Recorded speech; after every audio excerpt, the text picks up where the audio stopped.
À l'INRA, les chercheurs passent beaucoup de temps dans cette porcherie installée sur site.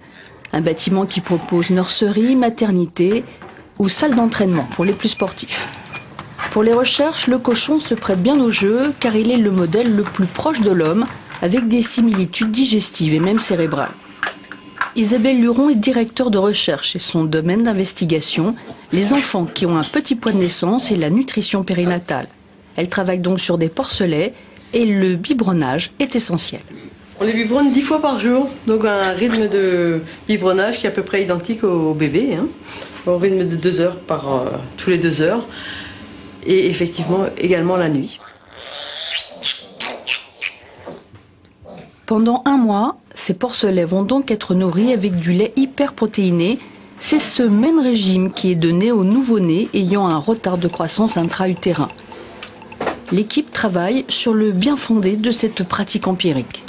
La deuxième étape maintenant, c'est de voir est-ce que cette alimentation hyperprotéique a d'autres conséquences. Des conséquences qui peuvent peut-être paraître mineures ou qui n'apparaissent pas, qui ne sont pas du tout apparentes chez l'enfant, mais qui pourraient avoir des répercussions à long terme. Et ça, c'est quelque chose de tout à fait original, de tout à fait nouveau, qui a peu été exploré jusqu'à présent. C'est les relations entre la nutrition de l'enfant, du nouveau-né, et les conséquences ultérieures en termes de développement de sensibilité à des pathologies, par exemple, dans des conditions de stress ou autres. L'équipe de chercheurs de l'INRA s'entoure de pédiatres du CHU de Rennes ou de Nantes, car ces recherches devraient faire évoluer la nutrition du nouveau-né de petit pois. On espère effectivement faire avancer les connaissances sur le domaine et peut-être moduler les pratiques actuelles en diminuant peut-être, en tout cas partiellement, l'enrichissement en protéines et aussi en étant plus vigilant, je vous le disais, sur la surveillance de ces enfants nés petits et exposés à des laits hyperprotéiques dans l'idée de prévenir un certain nombre de maladies à l'âge adulte si c'est possible. Autre unité de recherche, autre domaine d'investigation, mais toujours le porc comme modèle, enfin le mini-porc. Celui-là ne pèse que 40 kg à l'âge adulte, 5 fois moins qu'un animal normal. Un détail important car les recherches portent sur l'obésité. Ainsi, ces spécimens qui ont été mis au régime fast-food ont triplé de volume pour atteindre les 100 kg. Une obésité dite morbide. L'obésité, c'est une maladie qui n'est pas mortelle en elle-même. Par contre, elle a des conséquences dramatiques pour l'être humain qui est touché par une obésité morbide. Ces conséquences, c'est le diabète, c'est le cancer, enfin certains cancers, c'est des troubles cardiovasculaires. Et donc, il est absolument nécessaire pour la collectivité nationale de réduire, autant faire se peut, le nombre de personnes qui sont touchées par l'obésité. Le défi, trouver le moyen de faire maigrir ces animaux sans intervention type anogastrique et sans traitement pharmacologique. La thérapie imaginée, la neurostimulation, une piste qui n'avait encore jamais été utilisée pour lutter contre l'obésité.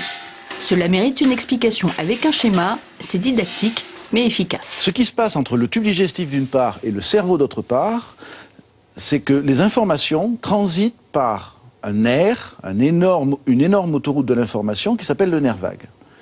Et nous avons eu l'idée de se substituer aux informations normalement en provenance du tube digestif par tout simplement la mise en place d'un stimulateur électrique sur le nerf vague.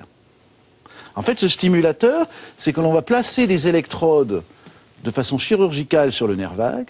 Ces électrodes vont fournir un courant parce qu'à ces électrodes, on couple une sorte de pile qu'on va placer sous la peau, qui est programmable à distance, et qui vont moduler l'activité du nerf vague et qui vont faire croire au cerveau qu'il vient de manger. Les cochons rendus obèses passent donc sur le billard et un stimulateur vagal est implanté. Les résultats liés à l'amaigrissement sont probants et surtout, il n'y a pas d'effet secondaire. Les effets de la stimulation vagale sur les mini-porcs obèses adultes ont été les suivants. D'une part, ça a permis de réduire la prise alimentaire jusqu'à 30% en moins sur certaines semaines, donc c'est très significatif. Deuxièmement, on a empêché les animaux qui étaient stimulés de prendre du poids. Donc les animaux en comparaison qui n'étaient pas stimulés prenaient significativement du poids, donc s'échappaient dans la prise pondérale. Et troisièmement, on a réussi, en stimulant le nerf vague, à modifier aussi les choix alimentaires des animaux. Donc on a réussi à rééquilibrer en partie, du moins les prises alimentaires sur un repas. Une fois les résultats sur les porcs prouvés, reste à passer au test sur l'homme.